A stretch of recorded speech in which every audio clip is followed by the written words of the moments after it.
Hello everyone, welcome to our Phoebe Easy Lab.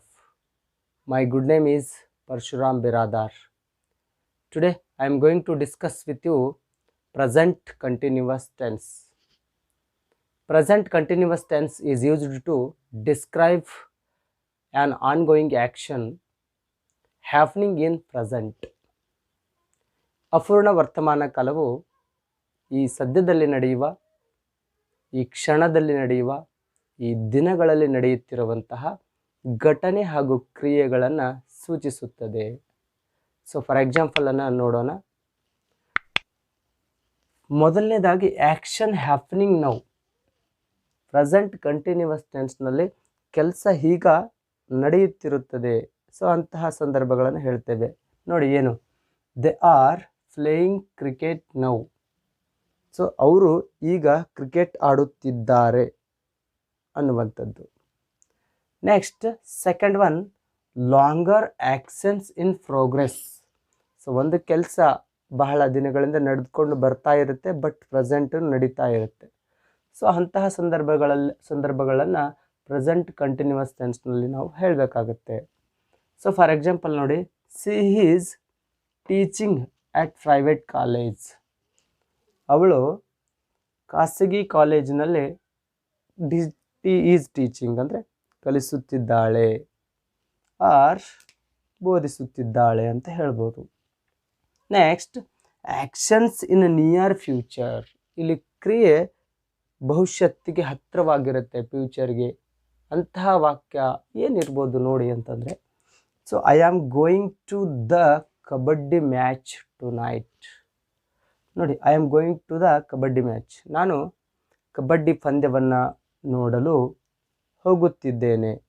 So when to night, ಇವತ್ತು ರಾತ್ರಿ, ಈ ರಾತ್ರಿ. ಇದು ಏನು ಅಂತಂದರೆ, ನಾವು ಪ್ಲ್ಯಾನನ್ನು ಮಾಡ್ಕೊಂಡಿದ್ದೀವಿ. ಇವತ್ತು ರಾತ್ರಿ ನಾನು ಕಬಡ್ಡಿ ಮ್ಯಾಚನ್ನು ನೋಡಲಿಕ್ಕೆ ಹೋಗ್ತಾ ಇದ್ದೀನಿ ಅಂಥೇಳಿ. ಸೊ ಇದು ಫ್ಯೂಚರ್ ಆಗಿ ಕಂಡರೂ ಕೂಡ ಇಲ್ಲಿ ಪಕ್ಕಾ ಪ್ಲ್ಯಾನ್ ಇರೋದರಿಂದ, ಮುಂಚಿತವಾಗಿ ನಾನು ಹೋಗಬೇಕು ಅಂತ ನಾನು ಪ್ಲ್ಯಾನ್ ಹಾಕ್ಕೊಂಡಿರೋದ್ರಿಂದ, ಸೊ ಹೀಗಾಗಿ ಇಂತಹ ಕೆಲವೊಂದಿಷ್ಟು ಘಟನೆಗಳನ್ನು ನಾವು ಕೂಡ ಆ್ಯಕ್ಷನ್ಸ್ ಇನ್ ನಿಯರ್ ಫ್ಯೂಚರ್ ಇದ್ದರೂ ಕೂಡ ಅವುಗಳನ್ನು ಪ್ರೆಸೆಂಟ್ ಕಂಟಿನ್ಯೂಸ್ ಟೆನ್ಸ್ನಲ್ಲಿ ಹೇಳಬೇಕಾಗುತ್ತೆ. Next repetition always. ಒಂದಕ್ಕೆ ಆ್ಯಕ್ಷನ್ ಏನಾಗ್ತಿರುತ್ತೆ ಅಂದರೆ ಪದೇ ಪದೇ ರಿಪೀಟ್ ಆಗ್ತಾ ಇದ್ದರೆ ಅದನ್ನು ಕೂಡ ಪ್ರೆಸೆಂಟ್ ಕಂಟಿನ್ಯೂಸ್ ಟೆನ್ಸ್ನಲ್ಲಿ ಹೇಳಬೇಕು. ಸೊ ನೋಡಿ, they are always coming to class late. ಅವರು ಯಾವಾಗಲೂ ತರಗತಿಗೆ ಅಥವಾ ಕ್ಲಾಸಿಗೆ ತಡವಾಗಿ ಬರುತ್ತಿದ್ದಾರೆ. It is always raining in Goa. ಇದು ಯಾವಾಗಲೂ ಗೋವಾದಲ್ಲಿ ಮಳೆ ಆಗ್ತಿರುತ್ತದೆ ಅಂಥೇಳಿ. ಯಾವಾಗಲೂ ಗೋವಾದಲ್ಲಿ ಕೆಲವೊಂದು ಏರಿಯಾಗಳಲ್ಲಿ ಯಾವಾಗಲೂ ಮಳೆ ಆಗ್ತಿರುತ್ತದಲ್ಲ, ಸೊ ಅಂತಹ ಸಂದರ್ಭಗಳನ್ನು ಕೂಡ ನಾವು ರಿಪೀಟ್ ಆಗ್ತಾ ಇದ್ದರೆ, ಸೊ ಯಾವಾಗಲೂ ಆಲ್ವೇಸ್ ರಿಪೀಟ್ ಆಗ್ತಾ ಇದ್ದರೆ ಅದನ್ನು ಪ್ರೆಸೆಂಟ್ ಕಂಟಿನ್ಯೂಸ್ ಟೆನ್ಸ್ನಲ್ಲಿ ನಾವು ಹೇಳಬೇಕಾಗುತ್ತೆ. ಇದಿಷ್ಟು ಏನು ಅಂತಂದರೆ, ನಾವು ಯಾವಾಗೆಲ್ಲ ಪ್ರೆಸೆಂಟ್ ಕಂಟಿನ್ಯೂಸ್ ಟೆನ್ಸ್ಗಳನ್ನು ಬಳಸಬೇಕು ಅನ್ನೋದನ್ನು ನಾವು ನೋಡಿಕೊಂಡ್ವಿ. ಬಟ್ ಇವಾಗ ನಾವು ಸ್ವತಃ ನಾವೇ ಒಂದು ಪ್ರಾಕ್ಟಿಕಲಿಗೆ ಇಳಿಬೇಕಲ್ಲ. ಕನ್ನಡದಿಂದ ಇಂಗ್ಲೀಷ್ಗೆ ಯಾವ ರೀತಿಯಾಗಿ ಮಾಡಬೇಕು, ಇಂಗ್ಲೀಷ್ನಿಂದ ಕನ್ನಡಕ್ಕೆ ಯಾವ ರೀತಿಯಾಗಿ ಈ ವಾಕ್ಯವನ್ನು ನಾವು ಮಾಡಬೇಕು ಅನ್ನೋದನ್ನು ಈಗ ನಾವು ಚರ್ಚೆಯನ್ನು ಮಾಡೋಣ. ಸೊ ನಾನಿವಾಗ ಒಂದು ವಾಕ್ಯವನ್ನು ತೆಗೆದುಕೊಳ್ತಾ ಇದ್ದೇನೆ. ಇಲ್ಲಿ ನಾನು ಒಂದು ಕನ್ನಡದ ವಾಕ್ಯವನ್ನು ತೆಗೆದುಕೊಂಡಿದ್ದೇನೆ. ಅದು ಏನಂದರೆ, ಅವರು ಈಗ ಕ್ರಿಕೆಟ್ ಆಡುತ್ತಿದ್ದಾರೆ ಅಂಥೇಳಿ ಒಂದು ಪ್ರೆಸೆಂಟ್ ಕಂಟಿನ್ಯೂಸ್ ಟೆನ್ಸ್ನಲ್ಲಿರ್ತಕ್ಕಂಥ ಒಂದು ಸೆಂಟೆನ್ಸನ್ನು ತೆಗೆದುಕೊಂಡಿದ್ದೇನೆ. ಸೊ ಯಾವಾಗಲೂ ಈ ಹಿಂದೆ ತಿಳಿಸಿದ ಹಾಗೆ ವಾಕ್ಯದ ಕೊನೆಗೆ ಕನ್ನಡದಲ್ಲಿ ಏನಿರುತ್ತೆ ಅಂತಂದರೆ ಮೇನ್ ವರ್ಬ್ ಇರುತ್ತೆ. ಈ ಮೇನ್ ವರ್ಬಿಗೆ ಯಾರು ಅಂತ ಪ್ರಶ್ನೆ ಮಾಡಿದಾಗ, ಸೊ ಆಡುವವರು ಯಾರು ಅಂತ ಪ್ರಶ್ನೆ ಮಾಡಿದಾಗ ಸಿಗುವುದು ಸಬ್ಜೆಕ್ಟ್, ಅದೇ ಅವರು. ಉಳಿದಿದ್ದೆಲ್ಲ ಅಬ್ಜೆಕ್ಟ್ ಅಂಥೇಳಿ ಗುರ್ತು ಮಾಡ್ಕೊಳ್ತೀವಿ. ಈ ಒಂದು ಪ್ರೆಸೆಂಟ್ ಕಂಟಿನ್ಯೂಸ್ ಟೆನ್ಸ್ನಲ್ಲಿ ಅಫಾರ್ಮೇಟಿವ್ ವಾಕ್ಯಗಳನ್ನು ರಚನೆ ಮಾಡಲಿಕ್ಕೆ ಒಂದು ಸೂತ್ರ ಇದೆ, ಫಾರ್ಮುಲಾ ಇದೆ. ಅದು ಬಂದ್ಬಿಟ್ಟು subject plus helping verb plus main verb plus ING plus ಅಬ್ಜೆಕ್ಟನ್ನು ಬಳಸಲೇಬೇಕು, ಕಂಪಲ್ಸರಿ. ಸೊ ಇಲ್ಲಿ ಹೆಲ್ಪಿಂಗ್ ವರ್ಬ್ ಅಂತ ಇದೆ. ಹೆಲ್ಪಿಂಗ್ ವರ್ಬ್ ಯಾವುವು ಅಂತಂದರೆ ಇಲ್ಲಿ ನೋಡಿ, ಆಮ್, ಆರ್, ಈಸ್. ನಾವು ಯಾವಾಗೆಲ್ಲ ಬಳಸಬೇಕು ಇವನ್ನ ಅಂದರೆ, ಸೊ ಯಾಮನ್ನು ಐ ಬಂದಾಗ ಬಳಸಬೇಕು, ಆರನ್ನು ವಿ ಬಂದಾಗ ಆರ್, ಯು ಬಂದಾಗ ಆರ್, ದೇ ಬಂದಾಗ ಆರ್ ಬಳಸಬೇಕು. ಅದ್ರ ಜೊತೆಗೆ ಸಬ್ಜೆಕ್ಟಾಗಿ ಫ್ಲೂರಲ್ ಇದ್ದರೆ ಅವಾಗೂ ಕೂಡ ನಾವು ಆರನ್ನು ಬಳಸಬೇಕು. ನೆಕ್ಸ್ಟ್ ಈಸನ್ನು ಯಾವಾಗ ಬಳಸಬೇಕು ಅಂತಂದರೆ ಹಿ ಬಂದಾಗ ಈಸ್, ಸಿ ಬಂದಾಗ ಈಸ್, ಇಟ್ ಬಂದಾಗ ಈಸನ್ನು ಬಳಸಬೇಕು. ಅದ್ರ ಜೊತೆಗೆ ಸಬ್ಜೆಕ್ಟಾಗಿ ಸಿಂಗುಲರ್ ಏನಾದರೂ ಬಂದಿತ್ತು, ಥಿಂಗ್ ಆರ್ ನೆಕ್ಸ್ಟ್ ಈ ಥರ ಏನಾದರೂ ಬಂದಿತ್ತು ಅಪ್ಪ ಅಂತಂದರೆ ಸಿಂಗುಲರ್ ಆಗಿ, ಆವಾಗೂ ಕೂಡ ನಾವು ಈಸನ್ನು ಬಳಸಬೇಕು. ಇದು ಸ್ವಲ್ಪ ಗಮನದಲ್ಲಿರಬೇಕು ಹೆಲ್ಪಿಂಗ್ ವರ್ಬ್ ಬಗ್ಗೆ. ನೆಕ್ಸ್ಟ್ ನೋಡಿ, ಫಾರ್ಮುಲಾವನ್ನು ತೆಗೆದುಕೊಳ್ತೀವಿ. ಅದೇ ಫಾರ್ಮುಲಾವನ್ನು subject plus helping verb plus main verb plus ING plus object. ಇದು ಅಫರ್ಮೇಟಿವ್ನ ಒಂದು ಸ್ಟ್ರಕ್ಚರ್ ಪ್ರೆಸೆಂಟ್ ಕಂಟಿನ್ಯೂಸ್ ಟೆನ್ಸ್ನಲ್ಲಿ. ಸೊ ಇದ್ರ ಪ್ರಕಾರ ನಾವು ವಾಕ್ಯವನ್ನು ಜೋಡಿಸ್ತಾ ಹೋಗ್ತೀವಿ ಕನ್ನಡದಿಂದ ಇಂಗ್ಲೀಷ್ಗೆ. ಇದನ್ನು ನಾವು ಫಾಲೋ ಮಾಡಲೇಬೇಕು. ಅಂದಾಗ ಮಾತ್ರ ಒಂದು ಪ್ರೆಸೆಂಟ್ ಕಂಟಿನ್ಯೂಸ್ ಟೆನ್ಸ್ನಲ್ಲಿ ಒಂದು ನೀಟಾಗಿರ್ತಕ್ಕಂಥ ವಾಕ್ಯ ರೆಡಿ ಆಗುತ್ತೆ. ನೋಡಿ ಏನಿದೆ ನೋಡೋಣ. ಸಬ್ಜೆಕ್ಟ್ ಏನಿದೆ ಅವರು, ಅವರು ಅನ್ಲಿಕ್ಕೆ ನಾವು ದೇ ಅಂತೀವಿ, ದೇ. ಹೆಲ್ಪಿಂಗ್ ವರ್ಬ್ ಅಂತ ಇದೆ. ಸೊ ಹೆಲ್ಪಿಂಗ್ ವರ್ಬ್ ಬಂದ್ಬಿಟ್ಟು ದೇ ಬಂದಾಗ ಆರ್ ಬರುತ್ತೆ, are, they are. Main verb ನೋಡ್ತೀವಿ ಆಡು, ಆಡು ಅನ್ಲಿಕ್ಕೆ ನಾವು ಫ್ಲೇ ಅಂತ ಕರಿತೀವಿ. ನೋಡಿ ಫ್ಲೇ, ಅದಷ್ಟೇ ಗೊತ್ತಿದ್ರೆ ಸಾಕು. ಪ್ಲಸ್ ಅದಕ್ಕೆ ING ಆ್ಯಡ್ ಮಾಡು ಅಂತ ಹೇಳಿದ್ದಾನೆ, ING. ಇದೇನಾಯಿತು ಅಂತಂದರೆ ದೇ ಆರ್ ಫ್ಲೇಯಿಂಗ್ ಅಂತ ಹೇಳಿ. ಆಬ್ಜೆಕ್ಟ್ ನೋಡ್ತೀವಿ, ಈಗ ಕ್ರಿಕೆಟ್ ಅಂತ ಇದೆ, ಇದಕ್ಕೆ ನಾವು ಕ್ರಿಕೆಟ್ ನಾವು ಅಂತ ಬರಿತೀವಿ, ಕ್ರಿಕೆಟ್ ನಾವು. ಈ ರೀತಿಯಾಗಿ ನಾವೇನು ಮಾಡ್ತೀವಿ ಅಂತಂದರೆ ಒಂದು ವಾಕ್ಯವನ್ನು ಅತ್ಯಂತ ಸರಳವಾಗಿ ಕನ್ನಡದಿಂದ ಇಂಗ್ಲೀಷಿಗೆ ಟ್ರಾನ್ಸ್ಫರ್ ಮಾಡ್ಬೋದು. ಸೊ ಇದು ನಿಮ್ಗೆ ಅರ್ಥ ಆಗಿಲ್ಲ ಅಂತಂದರೆ ಇನ್ನೊಂದು ವಾಕ್ಯವನ್ನು ಹೇಳಿ ಅರ್ಥ ಮಾಡಿಸ್ತೀನಿ ನೋಡಿ. ನೆಕ್ಸ್ಟ್ ಒಂದು ವಾಕ್ಯವನ್ನು ತೆಗೆದುಕೊಳ್ತೀನಿ.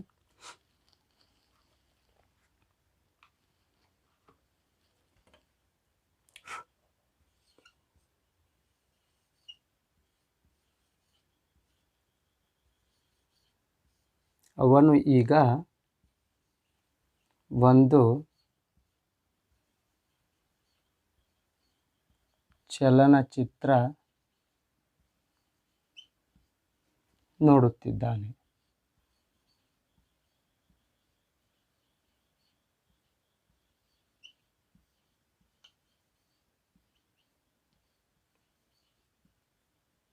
ಒಂದು ವಾಕ್ಯವನ್ನು ತೆಗೆದುಕೊಂಡಿದ್ದೆ.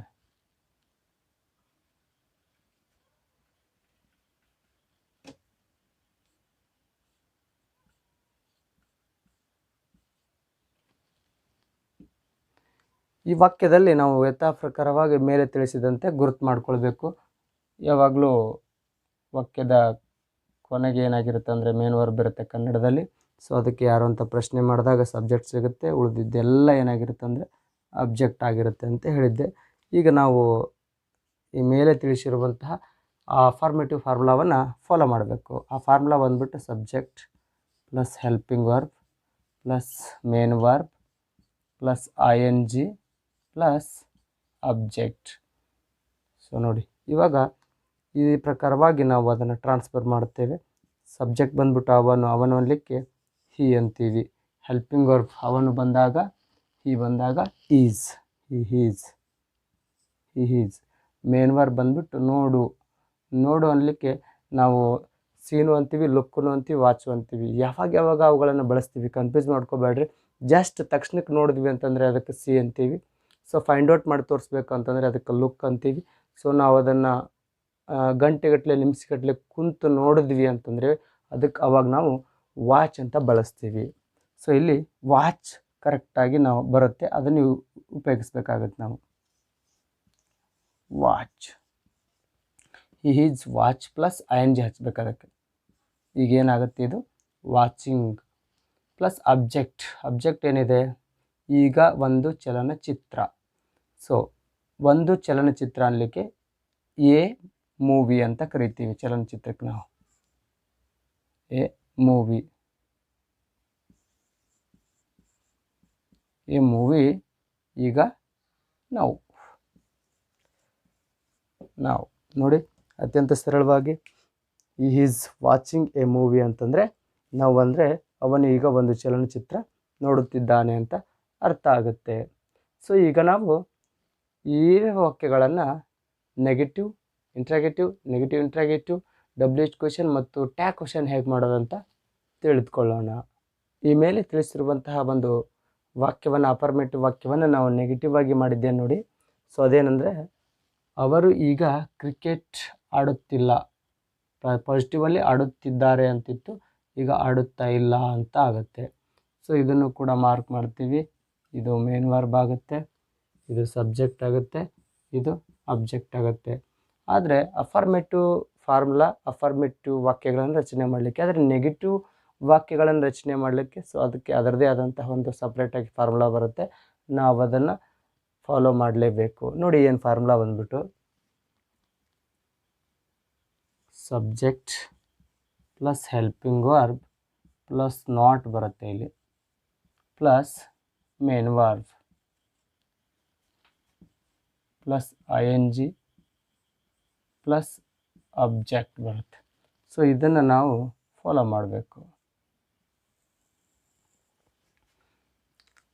ಈ ರೀತಿ ಫಾಲೋ ಮಾಡಿದಾಗ ಒಂದು ನೀಟಾಗಿರ್ತಕ್ಕಂಥ ವಾಕ್ಯ ನೆಗೆಟಿವ್ ವಾಕ್ಯವಾಗಿ ರಚನೆ ಆಗುತ್ತೆ ನೋಡಿ. ಸಬ್ಜೆಕ್ಟ್ ಬಂದ್ಬಿಟ್ಟು ಅವರು ಅನ್ಲಿಕ್ಕೆ ನಾವು ದೇ ಅಂತೀವಿ,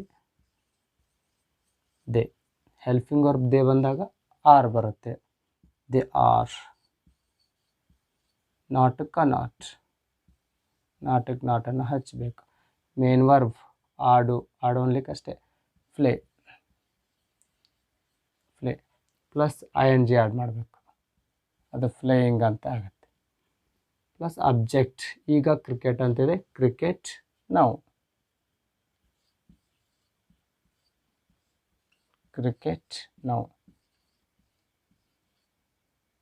ನೋಡಿ. ಈಗ they are not playing cricket ನಾವು ಅಂದರೆ ಅವರು ಈಗ ಕ್ರಿಕೆಟ್ ಆಡ್ತಾ ಇಲ್ಲ, ಸೊ ಆಡುತ್ತಿಲ್ಲ ಅಂದಂಗೆ, ಈ ಸದ್ಯ ಪ್ರೆಸೆಂಟಾಗಿ ಅವರು ಕ್ರಿಕೆಟ್ ಆಡ್ತಾ ಇಲ್ಲ ಅಂಥೇಳಿ ನೆಗೆಟಿವ್ ವಾಕ್ಯ ಸೊ ರಚನೆ ಆಯಿತು.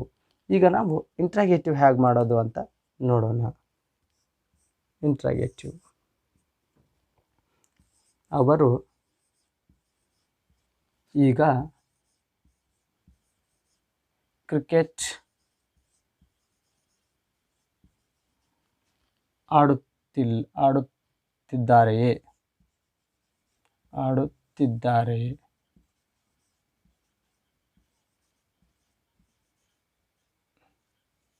ಆಡುತ್ತಿದ್ದಾರೆಯೇ ಅಂಥೇಳಿ ಇಂಟ್ರಾಗೇಟಿವ್ ಪ್ರಶ್ನಾರ್ಥಕ ವಾಕ್ಯವನ್ನಾಗಿ ಬರೆದುಕೊಂಡ್ವಿ. ಇದನ್ನು ಯಾವ ರೀತಿಯಾಗಿ ನಾವು ಇಂಗ್ಲೀಷ್ಗೆ ಟ್ರಾನ್ಸ್ಫರ್ ಮಾಡಬೇಕು, ಸೊ ಇದನ್ನು ಕೂಡ ಯಥಾ ಪ್ರಕಾರವಾಗಿ ನಾವು ಗುರುತಿಸ್ಕೊಳ್ಬೇಕು. ಇದು ಮೇನ್ ವರ್ಬು, ಸೊ ಇದು ಸಬ್ಜೆಕ್ಟು, ಉಳಿದಿದ್ದೆಲ್ಲ ಅಬ್ಜೆಕ್ಟ್ ಅಂಥೇಳಿ. ಸೊ ಇದಕ್ಕೂ ಕೂಡ ಇಂಟ್ರಾಗೇಟಿವ್ಗೂ ಕೂಡ ಒಂದು ತನ್ನದೇ ಆಗಿರ್ತಕ್ಕಂಥ ಫಾರ್ಮುಲಾ ಇದೆ. ಅದನ್ನು ನಾವು ಮಸ್ಟ್ ಆ್ಯಂಡ್ ಶುಡ್ ಆಗಿ ಫಾಲೋ ಮಾಡಲೇಬೇಕು. ಯಾವಾಗಲೂ ಪ್ರಶ್ನಾರ್ಥಕ ವಾಕ್ಯದಲ್ಲಿ ಹೆಲ್ಪಿಂಗ್ ವರ್ಬ್ ಮೊದಲಿಗೆ ಬರುತ್ತೆ. Helping verb plus subject plus main verb plus ING plus object, ವಿಶೇಷ ಕೊನೆಗೆ ಕ್ವಶನ್ ಮಾರ್ಕ್ ಬರಲೇಬೇಕು. ಸೊ ಇದು ಏನು ಅಂತಂದರೆ ಇಂಟ್ರಾಗೇಟಿವ್ ಪ್ರಶ್ನಾರ್ಥಕ ವಾಕ್ಯದ ಒಂದು ಸ್ಟ್ರಕ್ಚರು ಪ್ರೆಸೆಂಟ್ ಕಂಟಿನ್ಯೂಸ್ ಟೆನ್ಸ್ನಲ್ಲಿ.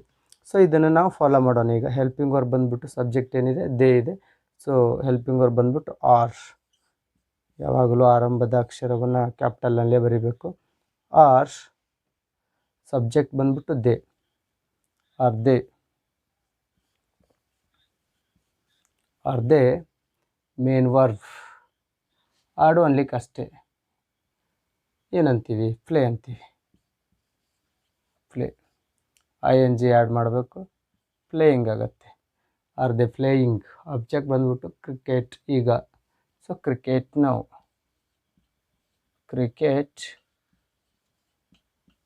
ನಾವು ಪ್ಲಸ್ ಕ್ವಶನ್ ಮಾರ್ಕ್ ಆ್ಯಡ್ ಮಾಡಿದ್ದೀವಿ. ಸೊ ನೋಡಿ, ಆರ್ ದೇ ಪ್ಲೇಯಿಂಗ್ ಕ್ರಿಕೆಟ್ ನಾವು, ಅವರು ಈಗ ಕ್ರಿಕೆಟ್ ಆಡುತ್ತಿದ್ದಾರೆ ಅಂಥೇಳಿ ಒಂದು ಪ್ರಶ್ನಾರ್ಥಕ ವಾಕ್ಯವನ್ನು ಅತ್ಯಂತ ಸರಳವಾಗಿ ಈ ಒಂದು ಸೂತ್ರವನ್ನು ಫಾಲೋ ಮಾಡಿದ್ವಿ. ಈಗ ನಾವು ನೆಗೆಟಿವ್ ಇಂಟ್ರಾಗೇಟಿವ್ ಯಾವ ರೀತಿಯಾಗಿ ಮಾಡಬೇಕು ಅನ್ನೋದನ್ನು ನೋಡೋಣ. ಈಗ ನಾನು ಒಂದು ನೆಗೆಟಿವ್ ಇಂಟ್ರಾಗೇಟಿವ್ ವಾಕ್ಯವನ್ನು ತೆಗೆದುಕೊಂಡಿದ್ದೇನೆ, ಅದನ್ನೇ ನೆಗೆಟಿವ್ ಇಂಟ್ರಾಗೇಟಿವ್ ಮಾಡಿದ್ದೇನೆ. ಅವರು ಈಗ ಕ್ರಿಕೆಟ್ ಆಡುತ್ತಿಲ್ಲವೇ, ನೆಗೆಟಿವ್ ಆಡುತ್ತಿಲ್ಲ. ಸೊ ಇಂಟ್ರಾಗೇಟಿವ್ ವೇ, ಪ್ರಶ್ನೆನೂ ಇದೆ ನೆಗೆಟಿವ್ನೂ ಇದೆ. ಅವರು ಈಗ ಕ್ರಿಕೆಟ್ ಆಡುತ್ತಿಲ್ಲವೇ. ಸೊ ಇದನ್ನು ಮಾರ್ಕ್ ಮಾಡ್ಕೊಳ್ಬೇಕು. ಸೊ ಯಥಾ ಪ್ರಕಾರವಾಗಿ ಇದು ಮೇನ್ ವರ್ಬ್, ಅವರು ಸಬ್ಜೆಕ್ಟ್, ಉಳಿದಿದ್ದೆಲ್ಲ ಆಬ್ಜೆಕ್ಟ್. ಈಗ ಇದರದ್ದು ಫಾರ್ಮುಲಾ ನೋಡ್ತೀವಿ. ಫಾರ್ಮುಲಾ ಬಂದ್ಬಿಟ್ಟು ಇದ್ರದ್ದು ಕೂಡ ಚೇಂಜ್ ಆಗಿರುತ್ತೆ. ಪ್ರಶ್ನೆ ಇದೆ ಅಂದರೆ ಯಾವಾಗಲೂ ಹೆಲ್ಪಿಂಗ್ ವರ್ಬ್ ಮೊದಲಿಗೆ ಬರುತ್ತೆ. Helping verb plus not plus subject plus main verb plus ING plus object plus question mark. ಇದು ಇದರ ಫಾರ್ಮುಲಾ. ನೆಗೆಟಿವ್ ಇಂಟ್ರಾಗೇಟಿವ್ ಫಾರ್ಮುಲಾ ಇದೆ ಪ್ರೆಸೆಂಟ್ ಕಂಟಿನ್ಯೂಸ್ ಟೆನ್ಸ್ನಲ್ಲಿ. ಸೊ ನೋಡಿ, ಇದ್ರ ಪ್ರಕಾರ ನಾವು ಹಚ್ತಾ ಹೋಗೋಣ. ಹೆಲ್ಪಿಂಗ್ ವರ್ಬ್ ಅವರು, ದೇ ಬಂದಾಗ ಏನು ಬರುತ್ತೆ ಅಂತಂದರೆ ಆರ್ ಬರುತ್ತೆ.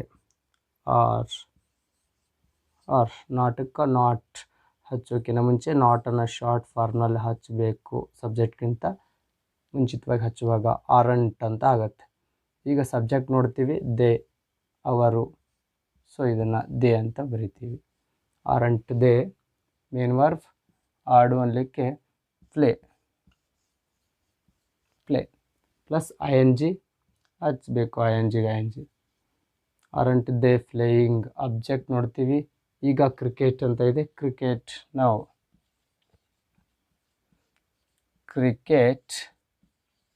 ನಾವು.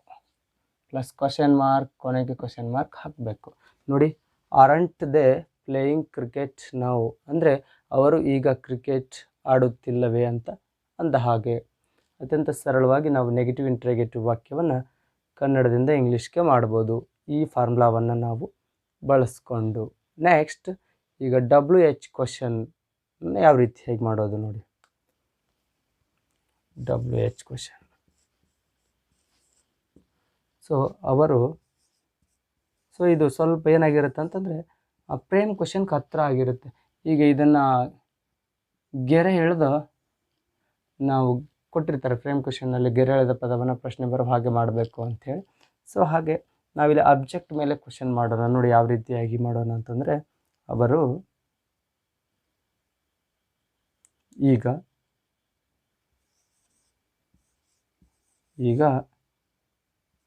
ಏನು ಆಡುತ್ತಿದ್ದಾರೆ. ಸೊ ಯಾವ ಆಟ ಆಡ್ತಾ ಇದ್ದಾರೆ, ಈ ರೀತಿಯಾಗಿ ಒಂದು ವಾಕ್ಯವನ್ನು ತಗೊಂಡಿದ್ವಿ. ಸೊ ಇದನ್ನು ಕೂಡ ಗುರುತು ಮಾಡ್ಕೊಳ್ತೀವಿ. ಇದು ಪ್ಲಸ್, ಇದಕ್ಕೂ ಮೇನ್ ವರ್ಬ್ ಅಂತೀವಿ. ಸೊ ಇದಕ್ಕೆ ನಾವು ಸಬ್ಜೆಕ್ಟ್ ಅಂತೀವಿ. ಸೊ ಇದಕ್ಕೆ ನಾವು WH ವರ್ಡ್ ಅಂತ ಕರಿತೀವಿ.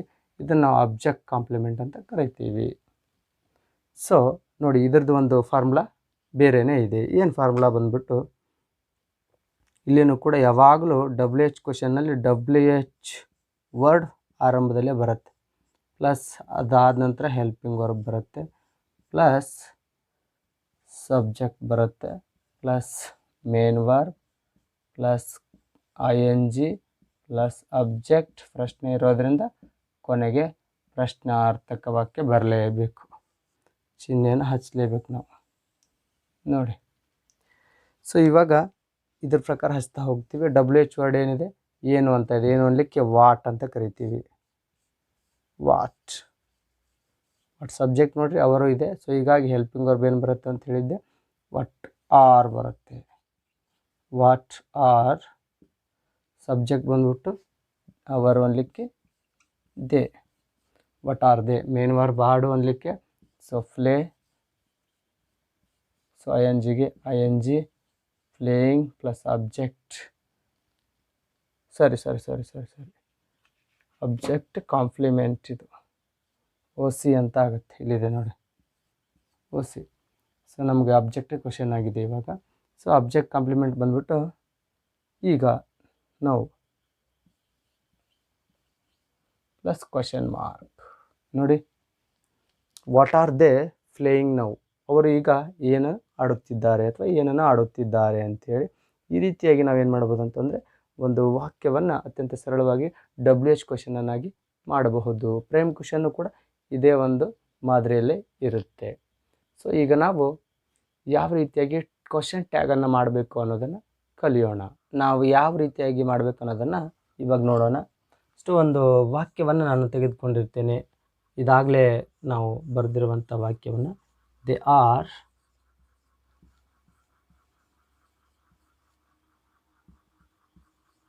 ಪ್ಲೇಯಿಂಗ್ ಕ್ರಿಕೆಟ್ ನಾವು. ಸೊ ಈ ರೀತಿಯಾಗಿ ಒಂದು ವಾಕ್ಯವನ್ನು ನಾನು ತೆಗೆದುಕೊಂಡಿದ್ದೇನೆ. ಈ ವಾಕ್ಯ ಪಾಸಿಟಿವ್ನಲ್ಲಿದೆ, ಅಫರ್ಮೇಟಿವ್ ಪಾಸಿಟಿವ್ ವಾಕ್ಯವಾಗಿದ್ದಾಗ ಸೊ ನಾವು ನೆಗೆಟಿವ್ ಟ್ಯಾಗನ್ನು ಬಳಸ್ತೀವಿ ಅನ್ನುವಂಥದ್ದು. ಏನು ನೆಗೆಟಿವ್ ಟ್ಯಾಗಿಗೂ ಒಂದು ಫಾರ್ಮುಲಾ ಇದೆ. ಮೊದಲಿಗೆ so helping verb plus not plus ಸಬ್ಜೆಕ್ಟ್ನ ಬದಲಾಗಿ ಅಲ್ಲಿ ನೌನ್ನ ಬದಲಾಗಿ ಪ್ರೊನೌನ್ ಹಚ್ತೀವಿ ಪ್ಲಸ್ ಕ್ವಶನ್ ಮಾರ್ಕ್. ಸೊ ಇದನ್ನು ನಾವು ಫಾಲೋ ಮಾಡಬೇಕು.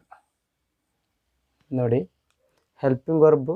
ಸೊ ಇಲ್ಲಿರ್ತಕ್ಕಂಥ ವಾಕ್ಯದಲ್ಲಿರ್ತಕ್ಕಂಥ ಹೆಲ್ಪಿಂಗ್ ವರ್ಬನ್ನು ತೊಗೊಂಡು ನಾವೇನು ಮಾಡಬೇಕಪ್ಪ ಅಂತಂದರೆ ಸೊ ಕ್ವಶನ್ ಟ್ಯಾಗನ್ನು ಮಾಡಬೇಕು. ಕಾಮವನ್ನು ಕೊಟ್ಕೊಳ್ತೀವಿ. ಈ ಕಾಮ ಕೊಟ್ಕೊಂಡು ನಾವೇನು ಮಾಡ್ತೀವಪ್ಪ ಅಂತಂದರೆ ಈ ಆರ್ ಸೊ ಆರಂಭದ ಒಂದು ಅಕ್ಷರವನ್ನು ಸ್ಮಾಲ್ ಲೆಟ್ರ್ನಲ್ಲೇ ಬರಿತೀವಿ. ಆರ್. ನಾಟಕ್ಕೆ ನಾಟ್ ಹಚ್ಚೋ ಬದಲು ನಾಟನ್ನು ಶಾರ್ಟ್ ಫಾರ್ಮಲ್ಲಿ ಬರಿಬೇಕು. ಅರಂಟ್ ಪ್ರೊನೌನ್ ದೇಕ ಆಲ್ರೆಡಿ ದೇನೆ. Aren't they question mark aren't they. So ಈ ರೀತಿಯಾಗಿ ಪಾಸಿಟಿವ್ ಸೆಂಟೆನ್ಸ್ಗೆ ನೆಗೆಟಿವ್ ಟ್ಯಾಗನ್ನು ನಾವು ಹಚ್ಚಬೇಕು. ನೆಕ್ಸ್ಟ್ ನಾವೀಗ ಒಂದು ನೆಗೆಟಿವ್ ಸೆಂಟೆನ್ಸನ್ನು ತೆಗೆದುಕೊಳ್ತೀನಿ. They are not playing cricket ನಾವು. ಈಗ ಅವ್ರು ಕ್ರಿಕೆಟ್ ಆಡ್ತಾ ಇಲ್ಲ ಅಂಥೇಳಿ. ಸೊ ಇದನ್ನು ಕೂಡ ನಾವೇನು ಮಾಡ್ತೀವಪ್ಪ ಅಂತಂದರೆ ಕಾಮವನ್ನು ಕೊಟ್ಕೊಂಡು ಟ್ಯಾಗನ್ನು ಮಾಡ್ತೀವಿ. ಇಲ್ಲಿ ಕೂಡ ಮೊದಲಿಗೆ ಯಾವಾಗಲೂ ಹೆಲ್ಪಿಂಗ್ ವರ್ಬ್ ಬರುತ್ತೆ ಪ್ಲಸ್ ಹೆಲ್ಪಿಂಗ್ ವರ್ಬ್ ಪ್ಲಸ್ ಇಲ್ಲಿ ಪ್ರೊನೌನ್ ಡೈರೆಕ್ಟಾಗಿ ಬರುತ್ತೆ ಪ್ಲಸ್ ಕ್ವಶನ್ ಮಾರ್ಕ್ ಕೊನೆಗಿರುತ್ತೆ. ಇದು ಇದರದ್ದು ಒಂದು ಸ್ಟ್ರಕ್ಚರು. ಸೊ ಇದನ್ನು ಫಾಲೋ ಮಾಡಬೇಕು ನಾವೀಗ. ನೋಡಿ ಏನು ಮಾಡೋಣ. ಹೆಲ್ಪಿಂಗ್ ವರ್ಬ್ ಬಂದ್ಬಿಟ್ಟು ಇಲ್ಲೇ ಇದೆ, ವಾಕ್ಯದಲ್ಲಿದೆ ಆರು. ಸೊ ಇದನ್ನು ತೆಗೆದುಕೊಳ್ತೀವಿ. ಯಾವಾಗಲೂ ಆರಂಭದ ಅಕ್ಷರವನ್ನು ಸ್ಮಾಲ್ ಲೆಟ್ರ್ನಲ್ಲೇ ಬರಿತೀವಿ. Are pronoun they are they question ಮಾರ್ಕಕ್ಕೆ ಕ್ವಶನ್ ಮಾರ್ಕ್. ನೋಡಿ they are not playing cricket ನಾವು. ಇದು ನೆಗೆಟಿವ್ ವಾಕ್ಯವಾಗಿದೆ. ಸೊ ಆರ್ ದೇ ಅಂಥೇಳಿ ಪಾಸಿಟಿವ್ ಟ್ಯಾಗ್ ಬಂದಿದೆ. ಈ ರೀತಿಯಾಗಿ ನಾವು ಪಾಸಿಟಿವ್ ಇದ್ದಾಗ negative tag, so sentence negative ಆಗಿದ್ದಾಗ ಪಾಸಿಟಿವ್ ಟ್ಯಾಗನ್ನು ಮಾಡ್ತೀವಿ ಅಥವಾ ಮಾಡಬೇಕು ಅನ್ನುವಂಥದ್ದು ಅತ್ಯಂತ ಸರಳವಾಗಿ. ಸೊ ಈಗ ನಾವೇನು ಮಾಡೋಣ ಅಂತಂದರೆ ಇಲ್ಲಿ ಕನ್ನಡದಿಂದ ಇಂಗ್ಲೀಷ್ಗೆ ಮಾಡೋದನ್ನು ಕಲ್ತೀವಿ. ಈಗ ನಾವು ಇಂಗ್ಲೀಷ್ದಿಂದ ಕನ್ನಡಕ್ಕೆ ಯಾವ ರೀತಿಯಾಗಿ ವಾಕ್ಯವನ್ನು ಟ್ರಾನ್ಸ್ಲೇಷನ್ ಮಾಡಬೇಕು ಅನ್ನೋದನ್ನು ಕಲಿಯೋಣ. ನಾನೊಂದು ಇಂಗ್ಲೀಷ್ ವಾಕ್ಯವನ್ನು ತೆಗೆದುಕೊಂಡಿದ್ದೇನೆ. ಈ ವಾಕ್ಯವನ್ನು ಯಾವ ರೀತಿಯಾಗಿ ನಾವು ಇಂಗ್ಲೀಷ್ನಿಂದ ಕನ್ನಡಕ್ಕೆ ಟ್ರಾನ್ಸ್ಲೇಷನ್ ಮಾಡಬೇಕು ಅನ್ನೋದನ್ನು ಹೇಳ್ಕೊಡ್ತೇನೆ. ಇದ್ರ ಟ್ರಿಕ್ ಏನು ಅನ್ನೋದು ನೋಡಿ ಇಲ್ಲಿ. ಸೊ ಇದು ವಿ ಆರ್ ಲರ್ನಿಂಗ್ ಇಂಗ್ಲೀಷ್ ನಾವು ಅಂಥೇಳಿ ಒಂದು ಪ್ರೆಸೆಂಟ್ ಕಂಟಿನ್ಯೂಸ್ ಟೆನ್ಸ್ನ ಇರ್ತಕ್ಕಂಥ ಸೆಂಟೆನ್ಸನ್ನು ತೆಗೆದುಕೊಂಡಿದ್ದೇನೆ. ಸೊ ಇದನ್ನು ನಾವೇನು ಮಾಡಬೇಕು ಫಸ್ಟು ಅಂತಂದರೆ ಇದು ಹೇಗಿದೆಯೋ ಹಾಗೆ ನಾವೇನು ಮಾಡಬೇಕಪ್ಪ ಅಂತಂದರೆ ಕನ್ನಡ ವರ್ಡನ್ನು ಬರೆದುಕೊಳ್ಬೇಕು. ಕನ್ನಡ ವರ್ಡ್ ಶಬ್ದ ಅಂತ ಕರಿತೀವಿ. ಸೊ ವಿ ಅನ್ನಲಿಕ್ಕೆ ನಾವು, ಆರ್ ಬೇಡ, ಐ ಎನ್ ಜಿನೂ ಬೇಡ, ಬರೀ ಲರ್ನ್ ಅನ್ನಲಿಕ್ಕೆ ಏನು ಕಲಿ. ಸೊ ಅದನ್ನು ನಾವು ಕೊನೆಗೆ ಆರ್ ಲರ್ನಿಂಗ್ ಬಗ್ಗೆ ಹಚ್ಚೋಣ. ಜಸ್ಟ್ ಈಗ ಲರ್ನ್ ಅನ್ನಲಿಕ್ಕೆ ಕಲಿ, ಇಂಗ್ಲೀಷ್ ಅನ್ನಲಿಕ್ಕೆ ಇಂಗ್ಲೀಷ್, ಇಷ್ಟನ್ನು ತೆಗೆದುಕೊಳ್ಳೋಣ. ನಾವು ಅನ್ನಲಿಕ್ಕೆ ಈಗ. ಸೊ ಇಲ್ಲಿ ನೋಡಿ, ಈಗ ನಾವು ಇದನ್ನು ಕನ್ನಡ ವಾಕ್ಯವನ್ನು ಮಾಡಲಿಕ್ಕೆ ಒಂದು ಫಾರ್ಮುಲಾ ಇದೆ. ಇದಕ್ಕೆ ಏನು ಫಾರ್ಮುಲಾ ಬಂದ್ಬಿಟ್ಟು ಅಂತಂದರೆ subject plus object plus verb. ಇದನ್ನು ನಾವು ಫಾಲೋ ಮಾಡಬೇಕು ಇಂಗ್ಲೀಷ್ನಿಂದ ಕನ್ನಡಕ್ಕೆ ಮಾಡುವಾಗ. ಈ ವಾಕ್ಯವನ್ನು ನಾವು ಈ ಒಂದು ಸ್ಟ್ರಕ್ಚರನ್ನು ಫಾಲೋ ಮಾಡಬೇಕು. ಇದಕ್ಕೇನು ಅಂತೀವಿ ಅಂತಂದರೆ ನಾವು ಕನ್ನಡದ ವಾಕ್ಯವನ್ನಾಗಿ ಮಾಡ್ತೀವಿ. ಯಾವ ರೀತಿಯಾಗಿ ಮಾಡ್ತೀವಿ ನೋಡಿ. ಫಸ್ಟ್ ಸಬ್ಜೆಕ್ಟ್ ತೊಗೋಬೇಕು. ಇದರಲ್ಲಿ ಸಬ್ಜೆಕ್ಟು ಸೊ ವಿ, ಹೌದಾ. ಸೊ ಇದು ವಿ ಇದು ಲರ್ನಿಂಗ್ ಅನ್ನೋದು. So verb, main verb. So ಇದು ಹೆಲ್ಪ್ ವರ್ಬ್. ಸೊ ಇದೇನಾಗುತ್ತಪ್ಪ ಅಂತಂದರೆ ಆಬ್ಜೆಕ್ಟ್ ಆಗುತ್ತೆ ಅಂತ ಹೇಳಿ ನಮಗೆ ಗೊತ್ತು, ಈಗಾಗಲೇ ನಾವು ಕಲ್ತಿದ್ದೀವಿ. ಸೊ ಸಬ್ಜೆಕ್ಟ್ ನೋಡ್ತೀವಿ, ವಿ ಇದೆ. ಸೊ ನಾವು ಇಲ್ಲಿ ಬರ್ಕೊಂಡಿದ್ದೀನಿ ನೋಡು ವರ್ಡ್ಗಳನ್ನು ನಾನು ಫಿಕ್ ಮಾಡ್ಕೊಂಡಿದ್ದೀನಿ, ಅದರೊಳಗಿರ್ತಕ್ಕಂಥ ಮೀನಿಂಗನ್ನು ನಾವು ಅದನ್ನು ನಾವು ನೇರವಾಗಿ ಕನ್ನಡಕ್ಕೆ ತೆಗೆದುಕೊಳ್ತೀವಿ. ನಾವು ಪ್ಲಸ್ ಅಬ್ಜೆಕ್ಟ್ ನೋಡ್ರಿ ಏನಿದೆ ಅಂತಂದರೆ ಇಂಗ್ಲೀಷ್ ನಾವು ಅಂತ ಇದೆ, ಇಂಗ್ಲೀಷ್ ಈಗ ಅಂತಿದೆ. ಸೊ ಸಮಯವನ್ನು ಸೂಚಿಸುವಂತಹ ಒಂದು ಶಬ್ದವನ್ನು ಕನ್ನಡದಲ್ಲಿ ಯಾವಾಗಲೂ ಮೊದಲಿಗೆ ತೆಗೆದುಕೊಳ್ತೀವಿ ನಾವು ಈಗ. ಸೊ ಇಂಗ್ಲೀಷ್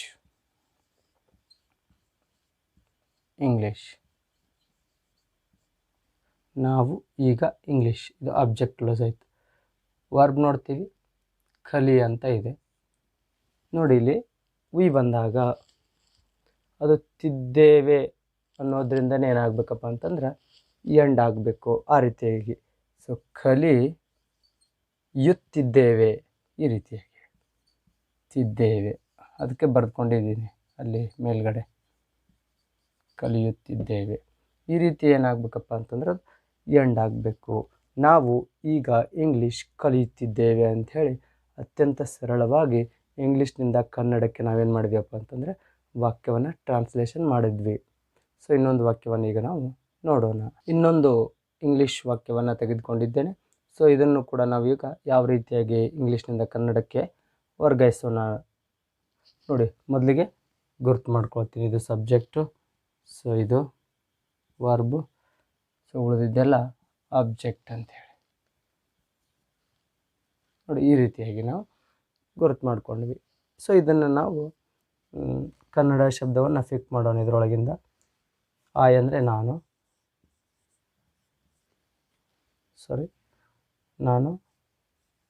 ನೆಕ್ಸ್ಟ್ ರೀಡ್ ಅನ್ಲಿಕ್ಕೆ ಅಷ್ಟೇ, ಯಾಮ್ ಬಿಟ್ಬಿಡ್ರಿ, ರೀಡ್ ಅನ್ಲಿಕ್ಕೆ ಓದು ಅಂತ ಕರಿತೀವಿ. ನೆಕ್ಸ್ಟ್ ಆ್ಯನ್ ಅಂದರೆ ಒಂದು, ಇಂಟ್ರೆಸ್ಟಿಂಗ್ ಅಂದರೆ ಆಸಕ್ತಿದಾಯಕ,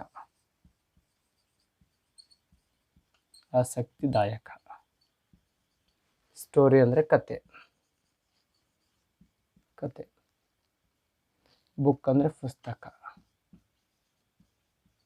ನಾವು ಅಂದರೆ ಈಗ. ಈ ರೀತಿಯಾಗಿ ಆ ಪದಗಳಲ್ಲಿರ್ತಕ್ಕಂಥ ಮೀನಿಂಗನ್ನು ನಾವು ಹೊರತೆಕ್ಕೊಂಡ್ವಿ. ಸೊ ಇದನ್ನು ಫಾರ್ಮುಲಾವನ್ನು ಈಗ ನಾವು ಬರಿತೀವಿ. Subject plus object plus verb, ಇದನ್ನು ನಾವು ಫಾಲೋ ಮಾಡ್ತೀವಿ.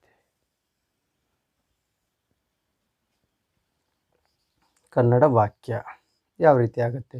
ಫಸ್ಟ್ ಸಬ್ಜೆಕ್ಟ್ ನೋಡ್ತೀವಿ, ನಾನು. ಸೊ ಈಗ ಆಬ್ಜೆಕ್ಟ್ ಇದೆ. ಆಬ್ಜೆಕ್ಟ್ ನೋಡಿ ಎಷ್ಟು ದೊಡ್ಡದಾಗಿದೆ ಅಂತಂದರೆ ಆ್ಯನ್ ಇಂಟ್ರೆಸ್ಟಿಂಗ್ ಸ್ಟೋರಿ ಬುಕ್. ನಾನು ಆಗಲೇ ಹೇಳಿದೆ, ಯಾವಾಗಲೂ ಸಮಯವನ್ನು ಸೂಚಿಸುವಂತಹ ಪದವನ್ನು ನಾವು ಮೊದಲಿಗೆ ಬರಿತೀವಿ ಅಂಥೇಳಿ. ಸೊ ಅದನ್ನು ನಾವು ಮೊದಲಿಗೆ ಬರೆಯೋಣ, ನಾನು. ಸೊ ಈಗ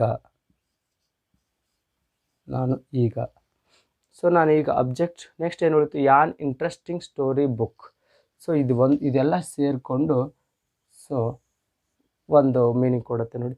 ಒಂದು ಆಸಕ್ತಿದಾಯಕ ಕಥೆಯ ಪುಸ್ತಕ ಅಂಥೇಳಿ, ಒಂದು ಆಸಕ್ತಿದಾಯಕ ಕಥೆಯ ಪುಸ್ತಕ ಅಥವಾ ಕಥೆಯ ಪುಸ್ತಕ ಅಂಥೇಳಿ ಸೀರಿಯಲ್ ಆಗಿ. ಒಂದು ಆಸಕ್ತಿದಾಯಕ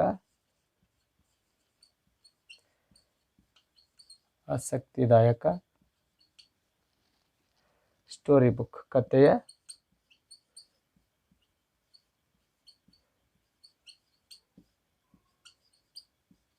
ಪುಸ್ತಕ ಬರ್ಕೊಂಡ್ವಿ. ಈಗ ವರ್ಬ್ ನೋಡ್ತೀವಿ. ವರ್ಬ್ ಏನಿದೆ? ಆಮ್ ರೀಡಿಂಗ್ ಅಂತ ಇದೆ. ಸೊ ರೀಡ್ ಅಂದರೆ ಓದು. ತಿದ್ದೇನೆ ಅಂತ ಎಂಡ್ ಆಗಬೇಕು. ತಿದ್ದೇನೆ, ಈ ರೀತಿಯಾಗಿ ನೋಡಿ. ಈಗ ನಾನು ಈಗ ಒಂದು ಆಸಕ್ತಿದಾಯಕ ಕಥೆಯ ಪುಸ್ತಕ ಓದುತ್ತಿದ್ದೇನೆ. ಸೊ ಈ ರೀತಿಯಾಗಿ ನಾವೇನು ಮಾಡ್ಬೋದಪ್ಪ ಅಂತಂದರೆ ಎಂಥ ಲಾಂಗ್ ಆಗಿರುವಂಥ ಸೆಂಟೆನ್ಸ್ ಆದರೂ ಕೂಡ ಸೊ ಅವುಗಳನ್ನು ಸರಿಯಾಗಿ ನಾವು ಗುರುತು ಮಾಡ್ಕೊಳ್ಬೇಕು. ಯಾವುದು ಅಬ್ಜೆಕ್ಟು, ಸೊ ಯಾವುದು ವರ್ಬು, ಯಾವುದು ಸಬ್ಜೆಕ್ಟ್ ಅಂಥೇಳಿ. ಸೊ ಯಾವುದನ್ನು ನಾವು ಕನ್ನಡದಲ್ಲಿ ಸ್ವಲ್ಪ ಮೊದಲೇ ತೊಗೊಳ್ಬೇಕು, ಸಮಯವನ್ನು ಸೂಚಿಸುವಂಥ ಪದಗಳನ್ನು. ಸೊ ಅದನ್ನು ನಾವು ನೋಡ್ಕೋಬೇಕು, ನಮ್ಗೆ ಗೊತ್ತಾಗುತ್ತೆ ಕನ್ನಡದಲ್ಲಿ ಸೊ ಯಾವ ವರ್ಡ್ ಯಾವಾಗ ಬಳಸಬೇಕು, ಯಾವ್ದು ಸೂಟೇಬಲ್ ಆಗುತ್ತೆ, ಎಲ್ಲಿ ಕೂತ್ಕೊಳ್ಳುತ್ತೆ ಅಂತೇಳಿ ಗ್ರಾಮೆಟಿಕಲ್ ಆಗಿ. ಸೊ ಅದನ್ನು ನಾವು ಸ್ವಲ್ಪ ನೋಡಿಕೊಂಡ್ರೆ ಸೊ ವಾಕ್ಯವನ್ನು ಎಷ್ಟೇ ಲಾಂಗ್ ಆಗಿದ್ದರೂ ಕೂಡ ಅತ್ಯಂತ ಸರಳವಾಗಿ ನಾವು ಇಂಗ್ಲೀಷ್ನಿಂದ ಕನ್ನಡಕ್ಕೆ ಟ್ರಾನ್ಸ್ಲೇಷನನ್ನು ಮಾಡ್ಬೋದು. ಸೊ ಇಲ್ಲಿಯವರೆಗೆ ನಾನು ಪ್ರೆಸೆಂಟ್ ಕಂಟಿನ್ಯೂವಸ್ ಟೆನ್ಸ್ ಬಗ್ಗೆ ನಿಮ್ಮೊಂದಿಗೆ ಸವಿಸ್ತಾರವಾಗಿ ಹಂಚಿಕೊಂಡಿದ್ದೇನೆ. ಸೊ ನಾನು ತಿಳಿಸಿರುವಂತಹ ಒಂದು ಟ್ರಿಕ್ಸ್ಗಳು ನಿಮಗೆ ಈಸಿ ಅನಿಸಿದರೆ ಈ ಒಂದು ನನ್ನ ವಿಡಿಯೋವನ್ನು ನೀವು ಲೈಕ್ ಮಾಡಿ ಮತ್ತು ಶೇರ್ ಮಾಡಿ ಅಂತ ಹೇಳ್ತೇನೆ. ಅದ್ರ ಜೊತೆಗೆ ನಮ್ಮ ಒಂದು ಈ ಚಾನಲನ್ನು ಸಬ್ಸ್ಕ್ರೈಬ್ ಮಾಡಿ ಅಂತ ಹೇಳ್ತೇನೆ. ಸೊ ನೆಕ್ಸ್ಟ್ ಮತ್ತೆ ಹೊಸದೊಂದು ವಿಡಿಯೋದೊಂದಿಗೆ ನಿಮಗೆ ಭೇಟಿಯಾಗ್ತೇನೆ. ಅಲ್ಲಿವರೆಗೆ ನಮಸ್ಕಾರ.